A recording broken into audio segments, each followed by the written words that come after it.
Thanks for joining us this week on Checkered Flag. You're watching C7 Sport and the second round in the APS kart racing series. We now advance to Pataris Press Formula A, and the question on everyone's lips as they came to Ipswich was, could anyone do anything about McFadden? By the first practice session, it appeared not, although 1998 Formula A champion Ryan Lazinski stole McFadden's thunder by taking pole by just under 2/10. Third fastest qualifier was the big surprise. Local driver Simon Richardson putting his PCR on grid 3 and hassling McFadden and Lazinski through the heats. Also on the pace was 1997 Australian and North American junior champion Michael Caruso, who, like other Inter-A's Barclay Holden, had also suffered his fair share of engine detonations during practice. Where the leaders fell, Caruso picked up, the young Sydney driver lining up on grid 2 for the pre-final. McFadden, of course, off pole. Big surprise for the pre-final was another local, Bradley Brown. Brown started 7th and worked his way through the leaders to take the win from McFadden in the closing stages, hassled only by Caruso.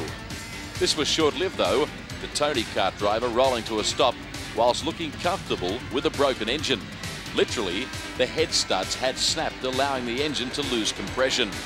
Lazinski held on for 3rd behind McFadden, the consistent Brendan Dive 4th, and the improving Joshua Pontello 5th.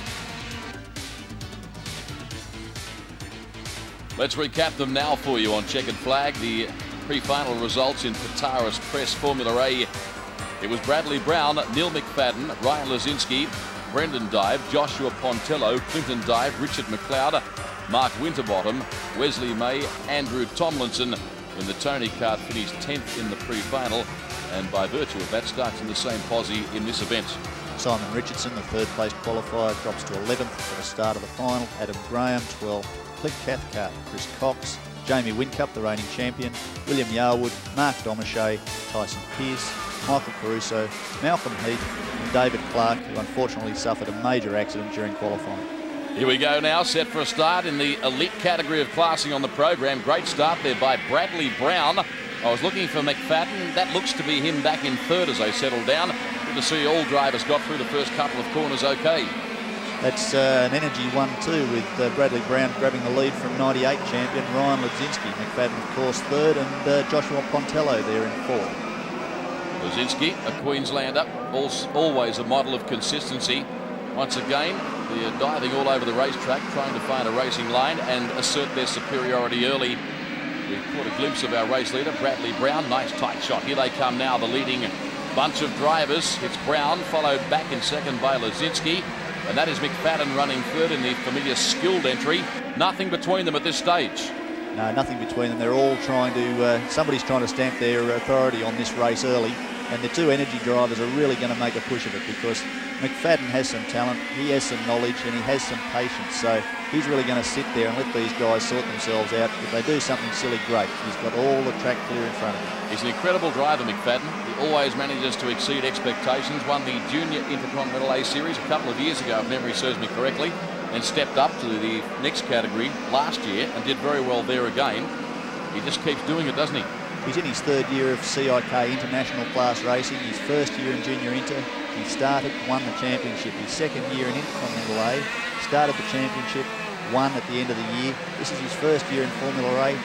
2 rounds, 1st round, started well, victory. 2nd round, here he is again at the front. Be interesting to see what the final outcome will be. It's Bradley Brown, narrow race leader, the Queenslander, from his compatriot Ryan Lazinski. Then it's McFadden. I've got to say, this is one of the better Formula A races I've seen for quite some time. They are really packed up closely up front. Good advertisement for Energy Kart. They run 1-2 on the racetrack. Nothing between this trio. Have a look at them going gangbusters. Here's McFadden up the inside. They touch, they exchange paint. Doesn't get much better than this. A fantastic run here. Brown's really come good. He didn't qualify particularly well, but he's come to the front when he's needed to. And here he is running very, very nicely up front, setting the pace and forcing these other guys to perhaps go out a little harder than they wanted, so that he doesn't disappear too far away and do what Andrew Thompson did in Junior Intercontinental A. Drivers running 4th and 5th on the racetrack are not too far away either. Very close. It's the dives in 5th and 6th, following Joshua Pontello in 4th. He seems to be slowing them up a little bit. They've really banked up behind him. And second, third, they're fairly close. Third and fourth, bit of a gap. I'll tell you what, Sean Henselwood, it might be a bumpy circuit, but doesn't it produce good close racing? All of the classes we've seen on today's program have put on this kind of show. Up the inside now comes Lazinski. Is there a chance? Gee, he uses all of the racetrack and then some more. Has time for a look over the shoulder, needed to. Oh, he certainly did. He looked like he had the pace there, but Bradley Brown's been around this track a few times. Little bit of a touch, and he might have left the door slightly open, but he slammed it firmly closed as they came out the exit of the corner. McFadden. Now, yes, we've got McFadden into second. We've got Ledzinski back to third, and a little bit more action further back because this bunch is now grouped up, courtesy of this fight for the lead. Yeah, nice move by McFadden. Pontello still involved in a good battle just outside of the minor placings at the moment. Brendan Dive had a good look there for fourth, actually got in front of Pontello, but of course the corners worked the other way and against him. Here we've got McFadden going for the lead. Great stuff. McFadden starting the race on pole, slipped back to third. He now leads. Another look, different angle. The driver of 59 nipping up on the inside in a beautiful move. Another look at it from a different angle. He really planned this quite well. Got the run on Bradley Brown and managed to get through. And he'll be looking to stretch this lead now. Make those energy drivers really work for those placings. Gee, they're tightly packed, aren't they?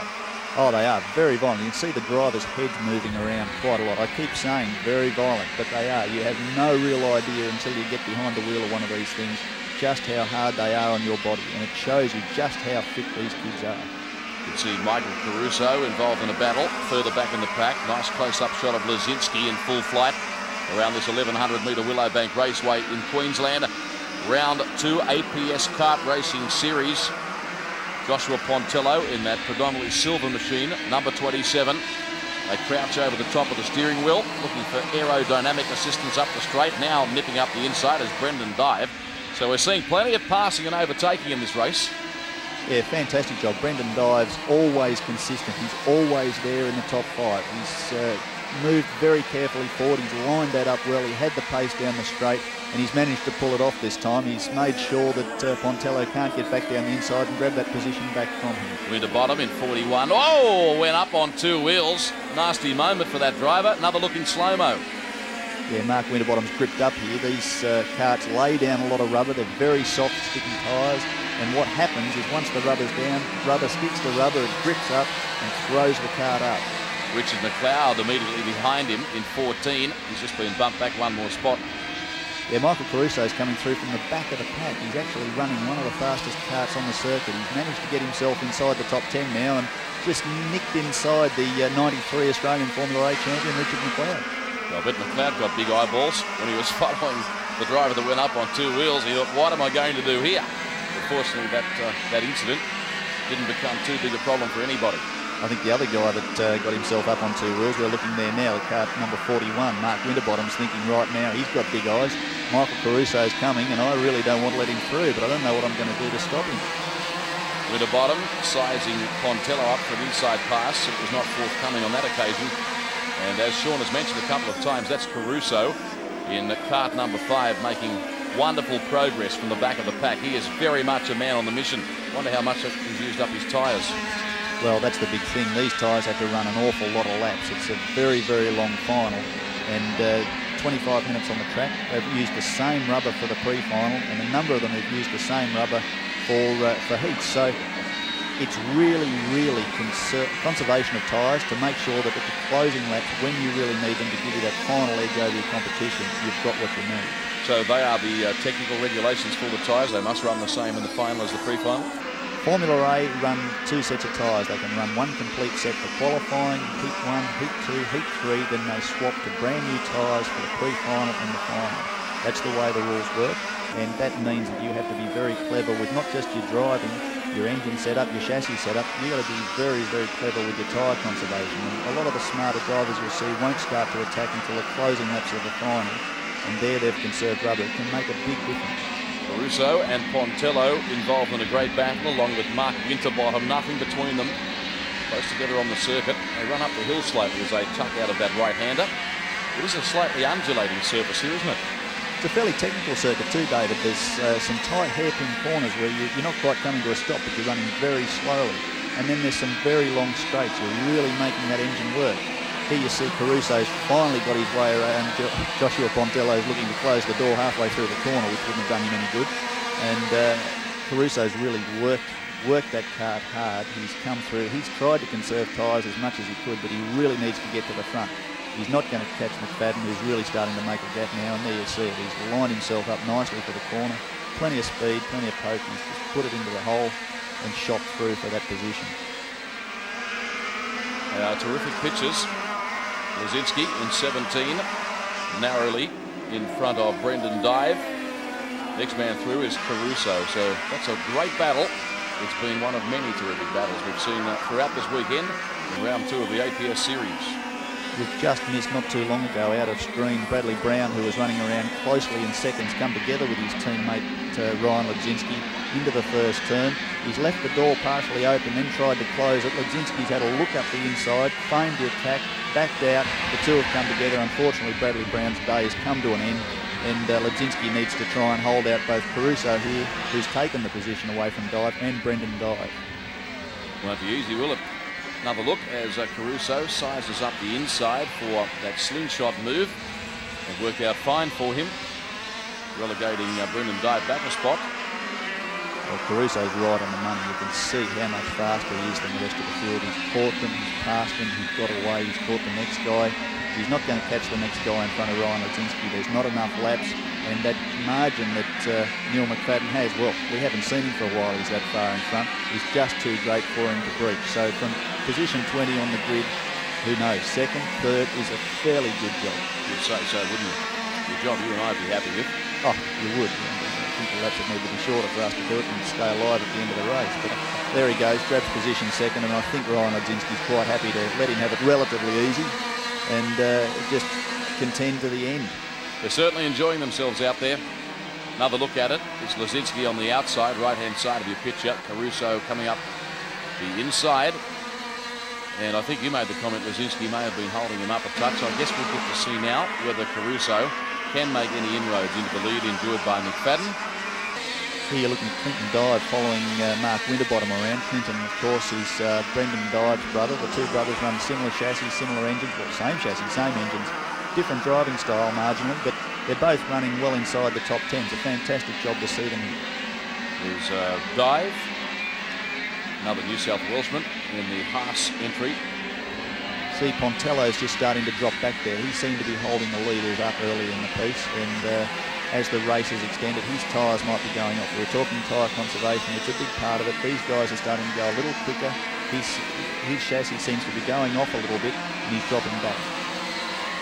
Good crowd in at Willowbank Raceway for this second round of the APS series. We'll update you on where the next round will be held towards the latter stages of today's program after we see this Formula A race, the Pataris Press Formula A final, and Dive has moved up another spot. Yeah, Clinton Dive's just taken Mark Winterbottom there, but Mark Winterbottom's got him back. This is an entertaining dice. These are two guys with a fair bit of experience. They've been racing each other for many years in New South Wales as juniors. They've come through as seniors and continuing the battle. It's very enthralling. We talked a little earlier during the final of Intercontinental A about the budget required to be competitive in that class. What about this elite Formula A class? Pretty similar, David. You need a couple of chassis, you need 3 or 4 engines, and you need a lot of rubber to test on. You also need a lot of tuning done on your engine. Your engine needs to be top-notch all the time. You can't run it one race, then the next race, and hope it's going to survive for the total of the season. You've got to keep that running red hot and well-tuned, rebuild after every single race meeting. A lot of cost involved in that. So again, you're talking $40, $50 to $80, $90,000. It's an awful lot of money. And what about the price of purchasing one of these cars new off the showroom floor? Well, you're looking anywhere between $3,000 and $4,000. The majority of the chassis are European, although you do have a number of great Australian chassis like the Zero and also the Arrow. The Zero here, Richie McLeod in kart 14, following the Tony kart, European chassis with Andrew Tomlinson. You can get it at a reasonable, affordable level, and of course your engines, you're looking at about $3,000 or $4,000 for those too. You don't have to run at this level. You can buy good second-hand karts and engines from any local kart shop. Pontello under siege again. Wow. bit of a push there for Andrew Tomlinson, and Richie McLeod's thinking, this is fantastic. I've had the door left open for me for a couple of spots and I really don't have too much work to do. Tomlinson's fairly well versed in this class of racing. He's probably done more laps in this class this year than any of his opposition. He spent the early part of this year in Europe racing for the Tony Kart team in Europe. Famous Winter Cup and Marguti trophies against some of the top-notch European drivers, and he's learnt an awful lot. He's only been in karting for a handful of years. Here he is with his head down and really trying to do things, but I think he's struggling a little bit this weekend. So Tomlinson in the thick of the action. Pontello, we've seen him as one of the major players in this race since almost the outset. Not necessarily going forward as far as his progress is concerned. Here's McFadden, race leader. Here's the man that will look at that guy. Who can do anything about Neil McFadden? The rumour was at the beginning of the year that he was going to be able to do this from the front and really show these Formula A guys the way home. Jamie Whincup, who originally wasn't going to contest the CIK series this year, thought, I'm not going to let this cocky young guy come into this series and dominate it all his own way. I'm going to come back, defend my title and show him a thing or two. Unfortunately, Jamie Whincup's having one of those weekends, and so is Neil McFadden, again at the front. 2 rounds, potentially 2 victories. It's not a bad start to your senior career in the elite class, David. Yeah, sort of thing you're getting used to, isn't it? He does it time after time. Rosicki, right-hand side of your picture. Still leading Brendan Dive. There's a fair gap back now to that Winterbottom and Clinton Dive battle, but really Neil McFadden's a class act. There's nothing more you can say. He's done a fantastic job. His parents are right behind him. His mother, I know, shoots footage of every single lap that he runs. They go home, they sit around the television with a coffee and go through every single lap over and over to watch what Neil does. Any race he's in, she's there with the big cam copying the whole lot. His father's very well versed in chassis setup. Quite a formidable crew, and they're racing with the Top Kart team, which backed Troy Hunt. Troy Hunt's in Europe, and they really have some fantastic knowledge. Those Hurst-tuned Coma engines, fantastic job. They're Australian-tuned, whereas a lot of the other engines that the Tony Kart drivers have are Italian-tuned engines. A lot of the other engines that the Tony Kart drivers have are Italian-tuned engines. Best part about McFadden, for mine, having met the young man on a couple of occasions, he's totally unaffected by his success. There's no big head syndrome at this stage of his career. Well, let's hope that doesn't creep in. That's a big part of being a complete racing driver, is being able to cope with fame. Well, here's McFadden. He's got about half a lap of the Willowbank Raceway to negotiate before he takes victory in round 2 of the APS series in this, the Pataris Press Formula A finale. Been quite a drive by Michael Caruso. There he is now on screen. He's next on the racetrack, and you'll find that's about the way they're going to finish here. As McFadden runs back onto the main straight, we'll see the checkered flag for him fairly soon. In fact, there it is now. And boy, he's greeted that a lot of times in his young career at this stage. He's beaten them easily in the end, Sean, quite comfortably. Fantastic job by Neil McFadden. Very little emotional shown by that young man, as you'll see in the interviews, but he really has done the job, taking out the class in fantastic style. There it is, McFadden the victor, Caruso second, Lodzinski, then Brendan Dive, Clinton Dive, Mark Winterbottom, Richard McLeod, Andrew Tomlinson, Jamie Whincup, and Mark Domershade finishing in 10th in the Tibi Kart PCR Bridgestone.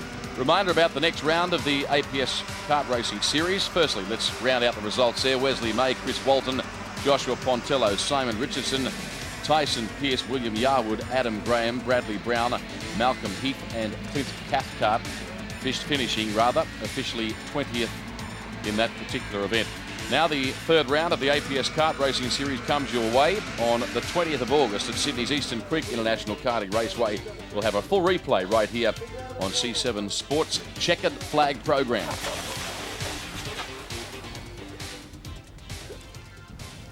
...2000 APS Racing Series, round 2 of the Pataris Press Formula A.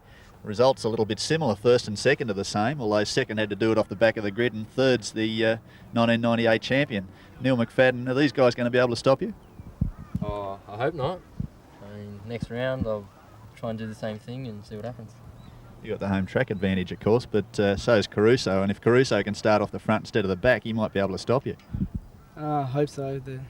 It's difficult from the back. Do you have any troubles on the way through? I noticed you gave Ryan Lodzinski a wave at one stage when he let you into second, and you almost lost the position in being polite. I was just making sure that, no hard feelings. Any hard feelings, Ryan? Nah, none at all, mate. Well, thank you very much for being with us this week on Checkered Flag. Hope you've enjoyed all the highlights in the second round of the APS kart racing series from Willowbank Raceway in Queensland. Unfortunately, time has beaten us this week. Until next week on the program, take care.